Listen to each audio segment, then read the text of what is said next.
El Señor esté con ustedes. Del Santo Evangelio según San Juan.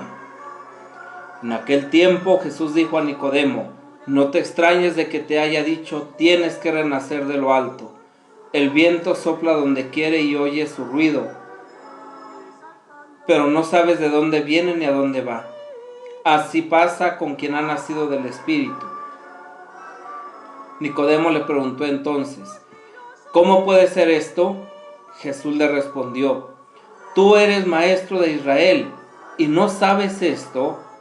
Yo te aseguro que nosotros hablamos de lo que sabemos y damos testimonio de lo que hemos visto, pero ustedes no aceptan nuestro testimonio. Si no creen cuando les hablo de las cosas de la tierra, ¿cómo creerán si les hablo de las celestiales? Nadie ha subido al cielo sino el Hijo del Hombre, que bajó del cielo y está en el cielo. Así como Moisés levantó la serpiente en el desierto, así tiene que ser levantado el Hijo del Hombre, para que todo el que crea en él tenga vida eterna. Palabra del Señor. Gloria a ti, Señor Jesús. Homilía para el segundo martes de Pascua. Queridos hermanos y hermanas, la primera lectura tomada del libro de los Hechos de los Apóstoles, capítulo 4, versículos del 32 al 37, pone de relieve la disponibilidad de todos y absolutamente todos los que habían creído en Jesús, la disponibilidad de las primeras comunidades con esta frase: tenía un solo corazón y una sola alma. En este segundo compendio o cuadro recopilador, donde Lucas presenta el nuevo estilo de vida de la iglesia, fruto del Espíritu, se subraya aquí la comunión de bienes, descrita de un modo más bien detallado. Aparecen dos prácticas de comunión. La primera consiste en poner en común los propios bienes o comunión de uso.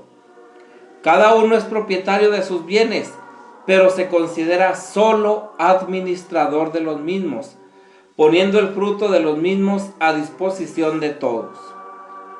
La segunda práctica consiste en la venta de los bienes, seguida de la distribución de lo recaudado. Esta distribución la hacen los apóstoles después de que se deposita a sus pies el importe de la venta. Estas dos prácticas de comunión no son las únicas. Los Hechos de los Apóstoles presentan otras. Pablo habla del trabajo de sus propias manos para proveer a las necesidades de los suyos y de los débiles.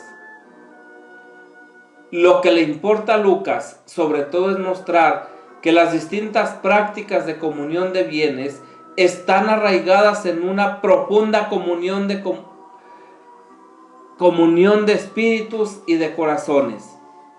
Del conjunto se desprende que estamos en presencia de la comunidad mesiánica, heredera de las promesas hechas a los padres. No habrá ningún pobre entre los tuyos, porque Yahvé te bendecirá abundantemente en la tierra, y Yahvé, tu Dios, te da en herencia para que la poseas, pero solo si escuchas de verdad la voz de Yahvé, tu Dios. Por su parte, el Evangelio sigue con el diálogo entre Jesús y Nicodemo. Cristo le ha dicho que es necesario volver a nacer de nuevo para conocer y entrar en el reino de Dios.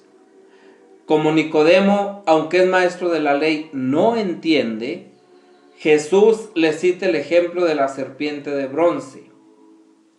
El pueblo, durante su travesía por el desierto, se puso a murmurar contra Dios porque no tenían comida a su gusto.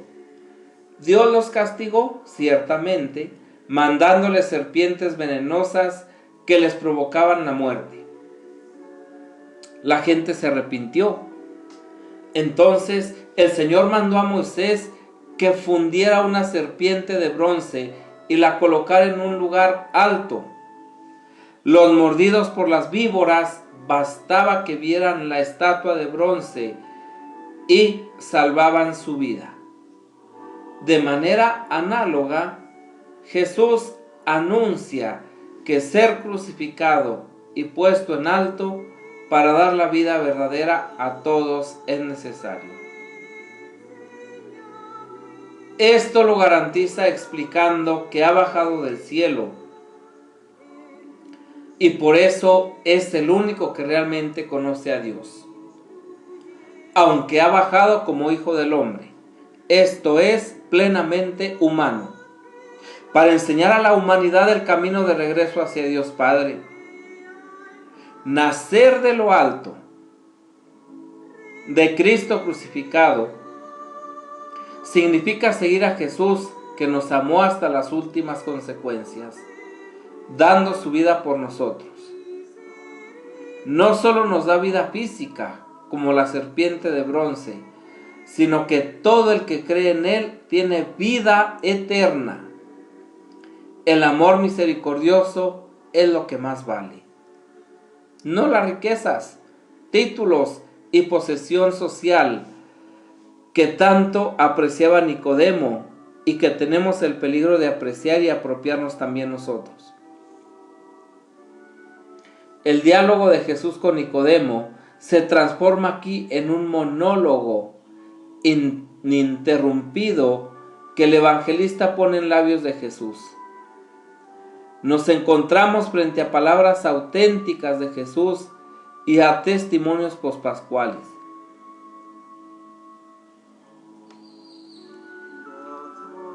Fundidos por el autor en un solo discurso. Se trata de una profesión de fe usada en el interior de la vida litúrgica de la Iglesia joánica. En ella se contiene en síntesis la historia de la salvación. El tema desarrolla lo que vimos en el fragmento de ayer, centrado en el testimonio de Cristo, Hijo del hombre bajado del cielo, el único que está en condición de revelar el amor de Dios por los hombres a través de su propia muerte y resurrección. El evangelista insiste ahora en la importancia de la fe. Si ésta no crece con la revelación hecha por Jesús sobre su destino espiritual, ¿cómo podrá ser acogida la gran revelación relacionada con su éxodo pascual? Los hombres deben dar crédito a Cristo, aunque ninguno de ellos haya subido al cielo para captar los misterios celestiales, ya que solo Él, Cristo, que ha bajado del cielo, está en condiciones de anunciar la realidad del Espíritu, y es el verdadero puente entre el hombre y Dios. Solo Jesús es el lugar ideal de la presencia de Dios. Y esta revelación tendrá su cumplimiento en la cruz, cuando Jesús sea ensalzado a la gloria, para que todo el que crea en Él tenga vida eterna. Queridos hermanos y hermanas, la humanidad podrá comprender el escandaloso y desconcertante acontecimiento de la salvación por medio de la cruz y curar de su mal, como los judíos curaron en el desierto de las picaduras de las serpientes, mirando las serpientes de bronce. El simbolismo de la serpiente de Moisés afirma la verdad de que la salvación consiste en someternos a Dios y dirigir nuestra mirada al crucificado, verdadero acto de fe que comunica la vida eterna. De la misma forma que el pueblo de Israel, al contemplar la serpiente en alto, recuerda la alianza del Señor con ellos, y ellos al mismo tiempo renuevan esa alianza. Eso es lo que los cura, eso es lo que les trae la salvación. Por lo tanto, el texto de Hechos de los Apóstoles es uno de los más frecuentados por parte de la tradición espiritual de la Iglesia. A partir del primer monacato, se refiere a los monjes, en todos los momentos de crisis o de dificultades en la vida cristiana, se ha hecho referencia a este texto como a un modelo fundador e insuperable de la vida de la Iglesia. y, por consiguiente, como una piedra sobre la que es posible construir formas auténticas de vida cristiana. En este fragmento aparecen toda la fascinación y la nostalgia de la fraternidad, más aún de una iglesia fraterna. En un momento en el que parecen desaparecer otras perspectivas, he aquí la posibilidad de retomar el camino del renacimiento a partir de la fraternidad, la fuente inagotable del estilo de la vida del cristiano.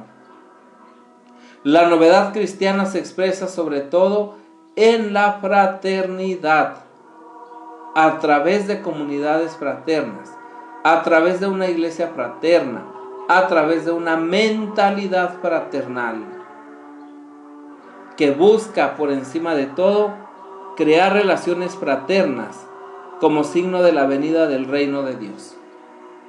¿Qué lugar ocupa la fraternidad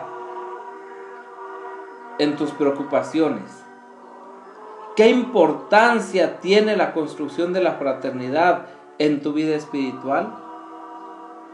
¿Es acaso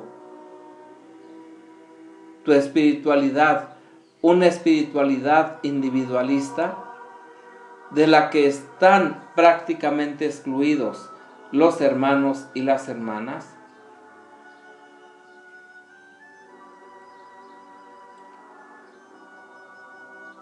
Queridos hermanos y hermanas, el fin de una comunidad no puede ser solo ofrecer a sus componentes un sentimiento de bienestar.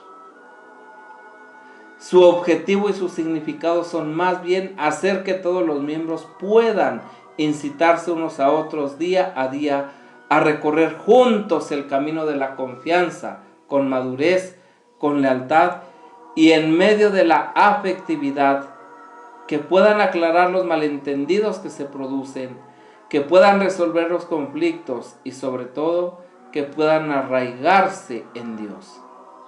Y es que en una comunidad solo podremos vivir bien a la larga si dirigimos de continuo nuestra mirada a Dios como nuestra verdadera meta y causa última de nuestra vida.